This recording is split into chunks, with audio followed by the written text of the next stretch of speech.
शुरुआत करते हैं देश प्रदेश की, जहां हम पूरे देश के अलग अलग प्रदेशों से, दूर दराज के इलाकों से खबरें आपके लिए लाते हैं। और शुरुआत करते हैं उत्तर प्रदेश के बलिया से।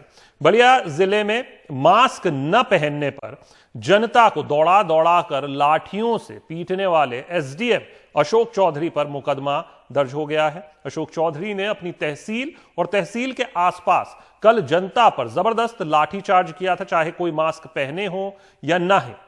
उनकी हरकत से खफा मुख्यमंत्री योगी आदित्यनाथ ने उन्हें निलंबित कर दिया था।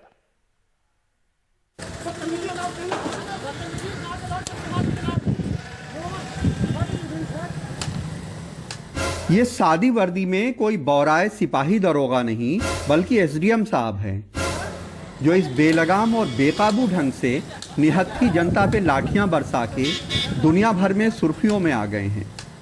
बिना ऐसा किए वो विदेशी मीडिया में कैसे जगह पाते। जिस दुकानदार को उन्होंने दुकान से खींच के डंडों से तोड़ दिया, अब उसने उनके ऊपर एफआईआर करा दी है।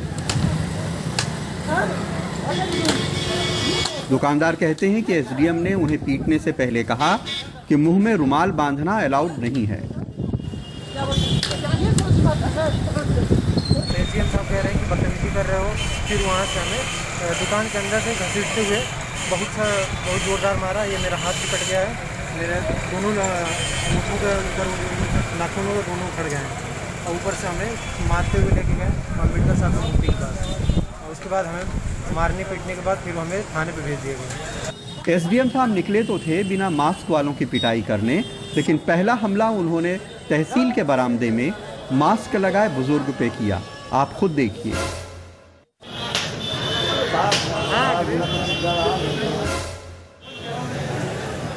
फिर उसी बरामदे में नीली शर्ट वाले भाई साहब को पीटा, वो भी मास्क लगाए थे।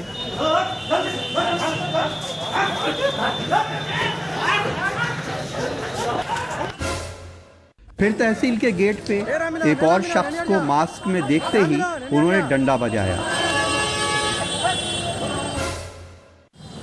ये तो छोड़िए, बाइक पर महिला के साथ जा रहे एक पुरुष को भी डंडा मारा। इतना नहीं सोचा कि महिला को चोट लग जाएगी। इस संबंध में थाना उहाव पर एनसीआर नंबर 77/2020 धारा 323-504 दर्ज कर ली गई है, जिसकी जांच की जा रही है। एसडीएम साहब ने डीएम से कहा कि एक दुकानदार उनके मास्क के लिए चलाए गए अभियान का मजाक उड़ा रहा था, इसलिए उन्होंने उसे डंडे डंडे पीट डाला।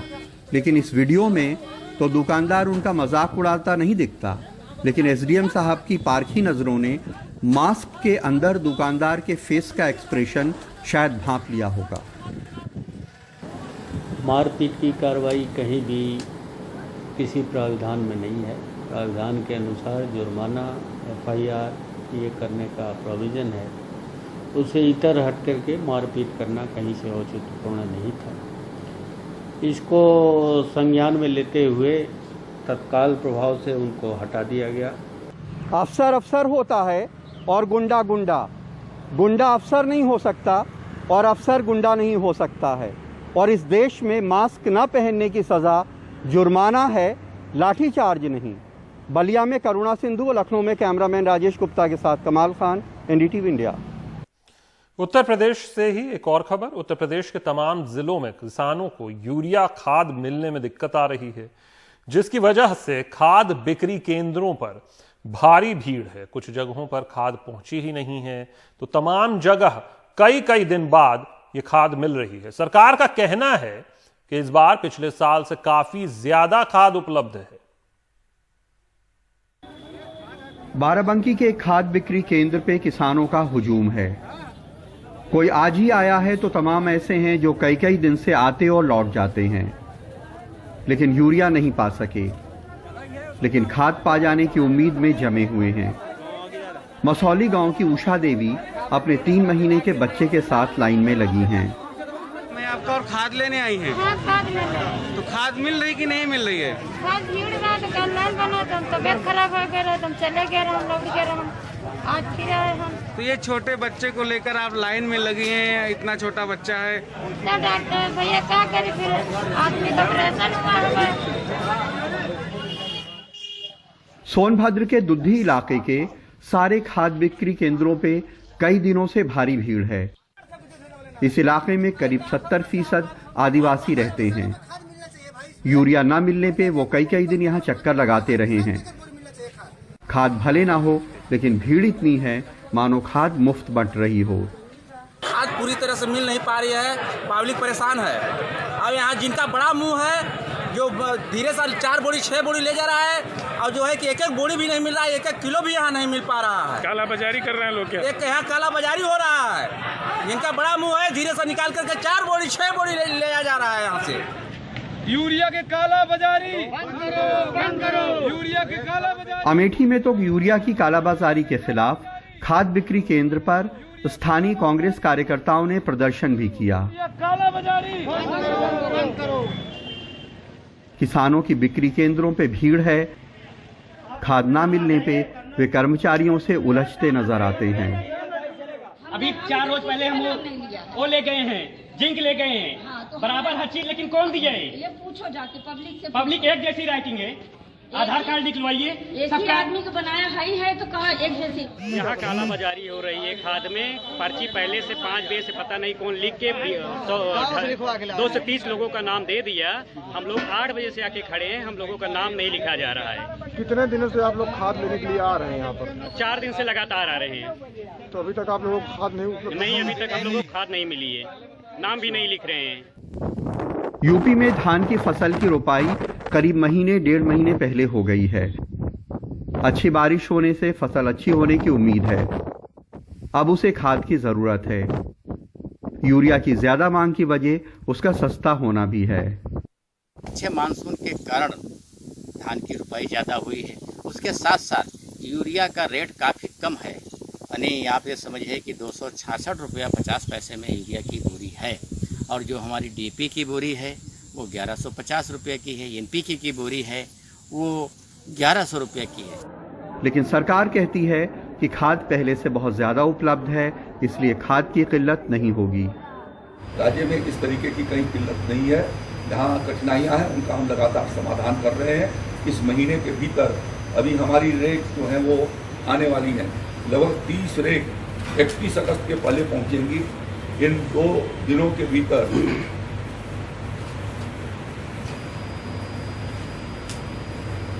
5 रेक पहुँच रही है। 3 दिन के भीतर 5 रेक पहुँच जाएगी। सरकार का यह दावा सही हो सकता है कि इस साल पहले से ज़्यादा यूरिया मंगाई गई है, लेकिन अगर इसके बावजूद वो किसानों तक नहीं पहुंच रही है और यूरिया मौजूद है तो इसका मतलब है कि सप्लाई चेन में कुछ दिक्कत होगी। बाराबंकी में सरफराज, सोनभद्र में प्रभात और अमेठी में अरुण के साथ कमाल खान, एनडीटीवी इंडिया। खबर लखनऊ से। गणेश चतुर्दशी और मुहर्रम के लिए एहतियाती कदम उठाते हुए शुक्रवार को लखनऊ के अलग अलग इलाकों में सुरक्षा बलों ने फ्लैग मार्च किया। इस फ्लैग मार्च में पुलिस के अलावा रैपिड एक्शन फोर्स की टीमें भी शामिल थीं।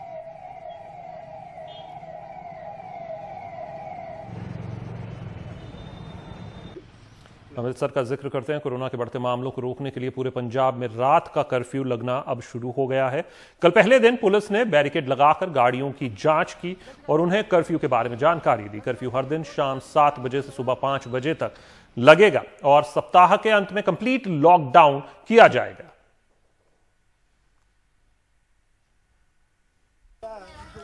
जम्मू कश्मीर में कठुआ के हीरानगर बॉर्डर के पास रिहायशी इलाकों में पाकिस्तान की तरफ से भारी गोलाबारी की गई है। गांव वालों को निशाना बनाकर पाकिस्तान की तरफ से मोर्टार तक दागे गए। मनिहारी गांव के कई मकानों को इससे नुकसान पहुंचा। हमले के बाद से सुरक्षा बलों ने मोर्चा संभाल लिया है और बीएसएफ ने इस इलाके में गश्त बढ़ा दी है।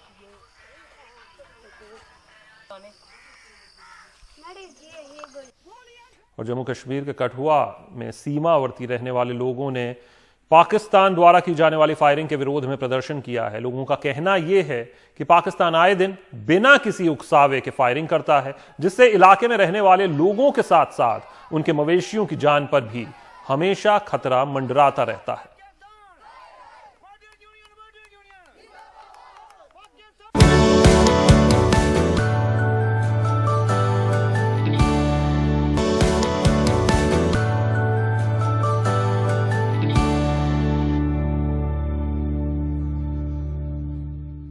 और प्रदेश में अब खबर पटना से।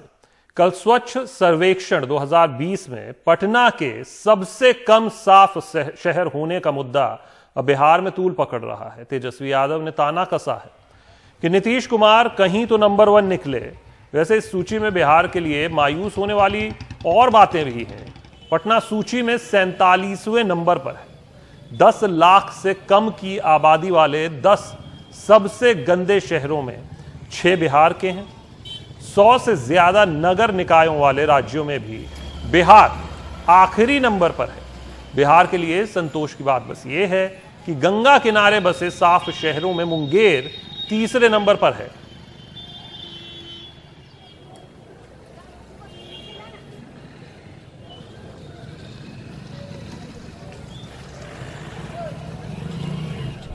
बिहार बीजेपी के अध्यक्ष संजय जायसवाल बढ़ती आबादी को कसूरवार मान रहे हैं। सुनिए वो क्या कह रहे हैं।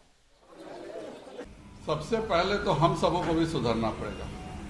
आज बिहार की जनसंख्या 3.4 के रेट से भाग रही है और हम हिंदुस्तान से ऑलरेडी 3 गुने ज़्यादा हैं प्रति स्क्वायर किलोमीटर में, और उसके बाद भी हम हिंदुस्तान से 2 गुने रफ्तार से अपनी जनसंख्या बढ़ा रहे हैं।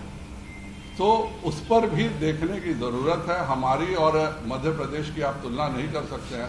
उनकी आबादी हमसे कम है और उनका क्षेत्रफल हमसे 1.5 गुना ज़्यादा है। तो ये सब चीज़ें एक हिस्सा हैं और अभी बाढ़ की परिस्थिति है, चीज़ें अच्छी बनेंगी, मुझे पूरा विश्वास है।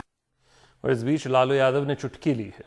ट्वीट करके उन्होंने कहा है कि का हो नीतीश सुशील, इसका दोष हमें नहीं दोगे क्या?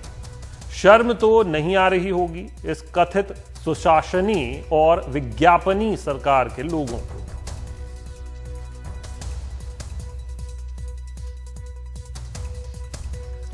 पहाड़ों पर हो रही लगातार बारिश की वजह से उत्तर प्रदेश के मुरादाबाद में रामगंगा नदी का जलस्तर बढ़ गया है। इसके कारण भोजपुर थाना क्षेत्र में 10 से 15 गांवों के संपर्क मार्ग जगह जगह पानी आने से कट गए हैं। संपर्क मार्गों पर 6 से 7 फुट पानी बह रहा है। लोग ट्रैक्टर ट्रॉली पर अपनी मोटरसाइकिल लोड कर रास्ता पार कर रहे हैं। वहीं पुल के ऊपर से पानी बह रहा है। साथ ही गांव के खेतों में भी पानी आ गया है, जिससे फसलों के खराब होने की आशंका है।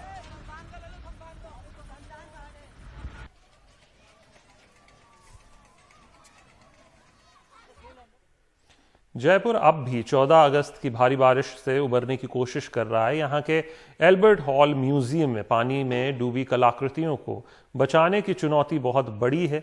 बारिश का पानी म्यूजियम के तहखाने में भर गया था। कई पुरानी मूर्तियां, कलाकृतियां और बेशकीमती दस्तावेज भीग गए हैं।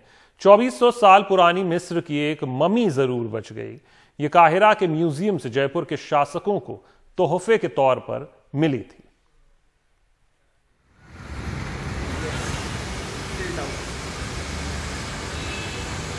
जयपुर के एल्बर्ट हॉल म्यूजियम का ये नज़ारा 14 अगस्त की भारी बारिश के चलते संग्रहालय के बेसमेंट में पानी भर गया।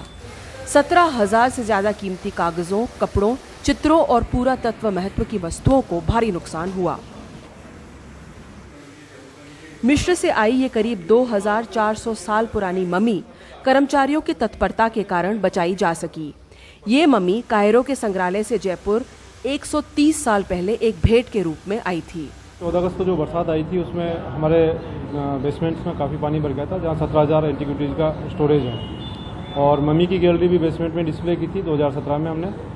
तो अगर 10 से 15 मिनट और लेट हो जाते तो शायद मम्मी वास्तव में डूब जाती, क्योंकि पानी का लेवल करीब 4.5 फीट हमारे गोदामों में भर गया था। जैसे ही पानी भरना शुरू हुआ तो कर्मचारियों को हमने बोला कि जल्दी से शोकेस का शीशा तोड़कर हम मम्मी को बाहर निकालें, क्योंकि मम्मी हमारा सबसे बेस्ट ऑब्जेक्ट है और चाबी वगैरह निकालते तो उसमें कम से कम 10 से 15 मिनट लग जाते हैं, क्योंकि डबल लॉक सिस्टम होता है, चाबी निकलने में टाइम लगता है। कर्मचारियों ने तत्परता दिखाई, फटाफट शोकेस का शीशा तोड़ा, उसका गेट खोलकर फिर मम्मी को निकाला उन्होंने बाहर। तो जब हम मम्मी को निकालना शुरू किया था तो घुटनों तक पानी था। मम्मी को निकाल के लेके जब बाहर आए तो कमर से ऊपर पानी आ गया था। अब धूप में और फर्श पे सामान फैला है।